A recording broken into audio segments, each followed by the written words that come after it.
મધ્યપ્રદેશના મુખ્યમંત્રી મોહન યાદવે સિંગારપુરમાં રાણી દુર્ગાવતીની 500મી જન્મ જયંતિની ઉજવણીમાં ભાગ લીધો. મધ્યપ્રદેશના મુખ્યમંત્રી મોહન યાદવે સિંગારપુરમાં રાણી દુર્ગાવતીની 500મી જન્મ જયંતિની ઉજવણીમાં ભાગ લીધો. આ પ્રસંગે મુખ્યમંત્રીએ રાણી દુર્ગાવતીની પ્રતિમાને પુષ્પાંજલિ અર્પણ કરી અને તેમના શૌર્ય અને પરાક્રમને યાદ કર્યું. રાણી દુર્ગાવતી ગોંડવાના સામ્રાજ્યની મહાન રાણી, જેઓએ પોતાના શાસનકાળ દરમિયાન અદમ્ય સાહસ અને શૌર્યનું પ્રદર્શન કર્યું હતું. તેમના શાસનકાળમાં ગોંડવાના સામ્રાજ્યને એક વિશિષ્ટ ઓળખ મળી હતી. રાણી દુર્ગાવતીના આ યોગદાનને માન આપતા મુખ્યમંત્રીએ જણાવ્યું કે રાણી દુર્ગાવતીના શૌર્ય અને પરાક્રમને યાદ કરીને આપણે ગર્વ અનુભવવું જોઈએ. તેમના જીવનમાંથી આપણે પણ પ્રેરણા લેવી જોઈએ અને સમાજમાં એકતા અને ભાઈચારો વધારવો જોઈએ.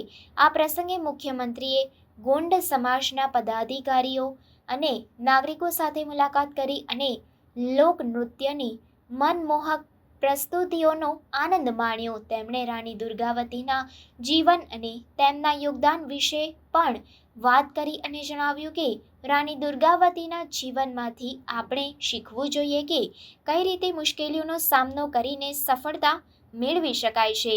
સિંગારપુરમાં આયોજિત આ કાર્યક્રમમાં મોટી સંખ્યામાં નાગરિકો ઉપસ્થિત રહ્યા અને રાણી દુર્ગાવતીની પ્રતિમાને પુષ્પાંજલિ અર્પણ કરી. આ પ્રસંગે મુખ્યમંત્રીએ રાણી દુર્ગાવતીના શૌર્ય અને પરાક્રમને યાદ કરીને તેમના યોગદાનને માન આપ્યું.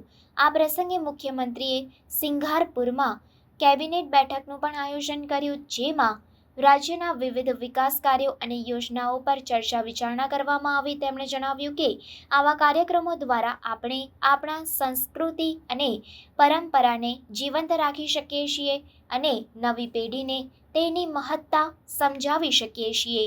રાણી દુર્ગાવતીની 500મી જન્મ જયંતિની ઉજવણીમાં મુખ્યમંત્રીએ રાણી દુર્ગાવતીના જીવન અને તેમના યોગદાનને યાદ કરીને નાગરિકોને પ્રેરણા આપી. આ પ્રસંગે નાગરિકોએ રાણી દુર્ગાવતીના શૌર્ય અને પરાક્રમને યાદ કરીને તેમના યોગદાનને માન આપ્યું અને તેમના જીવનમાંથી પ્રેરણા લીધી.